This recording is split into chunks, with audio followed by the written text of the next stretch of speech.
ville a le droit à ses légendes et à ses flopées de bâtiments abandonnés avec un passé sinistre. Par exemple, le château de Ramsay à Montréal, ou l'asile hanté de Sainte-Clotilde de Horton. Même ici, à Laval des Rapides, se trouve un bâtiment abandonné. Il s'agit du Campanile des Prairies, sur le bord de la rivière des Prairies. Si on avait su ce qui nous attendait là-dedans, on n'y serait jamais allé. Mon Dieu, non. Moi et mes 3 amis, Mathieu, Nicolas et Rémi, on a décidé de s'y rendre pour étudier l'endroit, sur l'heure de notre dîner à l'école.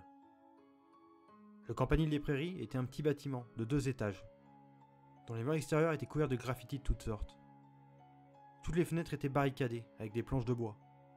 Toutes, sauf une. La planche avait été arrachée du cadrage de la fenêtre, à la vitre brisée. Nous avons décidé de revenir le lundi prochain, étant donné que c'était vendredi et que notre heure de dîner était presque terminée. Nous étions très impatients d'explorer cet endroit. Le lundi arrivé, notre excitation se transforme en désarroi. Quelqu'un avait replacé la planche à sa place, avec de nouvelles vis et clous. L'idée de poursuivre s'était donc échappée de ma tête, mais pas de celle de Mathieu. Il avait proposé de dévisser les vis et arracher les planches à notre tour. Le lendemain, on s'est donc tous mis au travail. Rémi et Mathieu avaient emmené leur tournevis, alors on pouvait s'occuper des 2 côtés en même temps. 3 jours plus tard, un côté de la planche était complètement dénudé de ses vis. Alors ce fut possible d'entrer. Par contre, nous n'étions pas encore prêts. Nous n'aurions jamais dû l'être. Le lendemain, nous sommes arrivés au Campanile, avec une lampe de poche chacun. Juste avant d'y entrer, Mathieu me prit par le bras. « Attends, il y a des gens dans la rue qui nous regardent. »« J'en ai rien à foutre !» ai-je répondu. « C'est pas 2 ou 3 curieux qui me feront peur. »« Ouais, ok, si tu le dis. »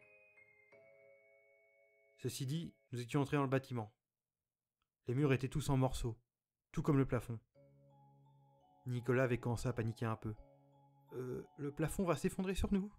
On va tous crever. » « Mais non, tête de nœud !»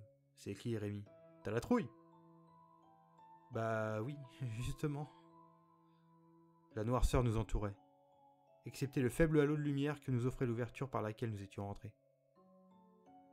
Se dressait devant nous une cage d'escalier, qui menait sans doute au sous-sol et au 2e étage. Nous avons décidé de continuer à explorer le rez-de-chaussée d'abord. Plus loin, nous avons trouvé la porte d'entrée. Essayant de la déverrouiller, nous n'avons pu constater que c'était impossible.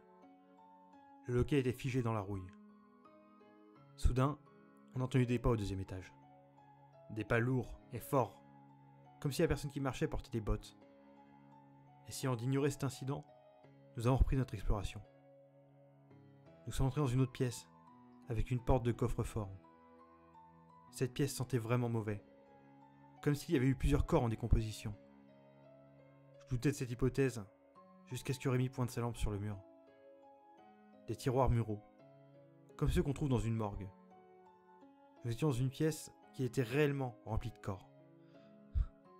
Dans une armoire, on a trouvé un kit d'outils d'autopsie, et une liste des noms et de dates. Steve Fuchs, 1875-1915, commotion cérébrale numéro 215. Anna Saint-Pierre, 1854-1895, décès dû à une lobotomie, numéro 199. Georgette Poitras, 1860-1900, frappée par la foudre, numéro 220. Victor Cyr, 1904-1925, poignardé 29 fois, numéro 187. Dolores Dufresne, 1900-1935, décès dû au suicide, numéro 195.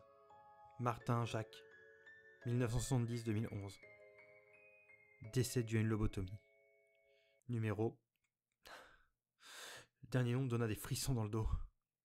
Juste à regarder la date et la raison du décès. Moi qui croyais que les lobotomies étaient illégales ici, au Canada. Sans parler du fait qu'on pensait que les lieux étaient abandonnés. Cela veut donc dire que nous ne sommes pas seuls. Nous avons décidé de continuer malgré tout. Et on s'est dirigé vers l'escalier menant au 2e étage. L'escalier était sombre et ne semblait pas très solide. Rémi exprima ses doutes. J'ai jamais fait confiance aux escaliers en général. De toute façon, a-t-il déclaré.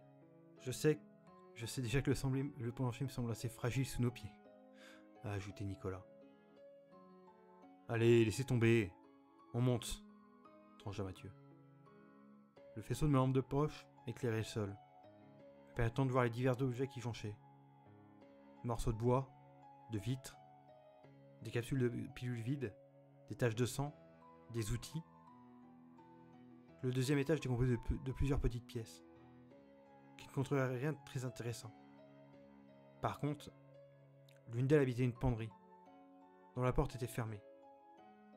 Croyez-moi, elle n'était pas là pour rien. On a essayé de jouer à la courte paille avec des bouts de crayon pour déterminer qui allait l'ouvrir. Nicolas fut l'heureux élu. Fatigué de l'entendre crier au scandale, déclarant qu'on avait triché, on l'a poussé vers la porte, lui laissant nul autre choix. Prenant une longue inspiration, il s'approcha lentement de la porte, et il tourna doucement la poignée, et la tira. Ce qui était à l'intérieur nous laissa hors d'haleine. C'était un foutu cadavre, en décomposition, suspendu par le cou à une barre de métal. Un cri retentissant est sorti de notre gorge, à tout et à chacun, et alors que nous courions vers l'escalier. Revenus au rez-de-chaussée, nous étions tous traumatisés. Nicolas a même vomi dans un coin.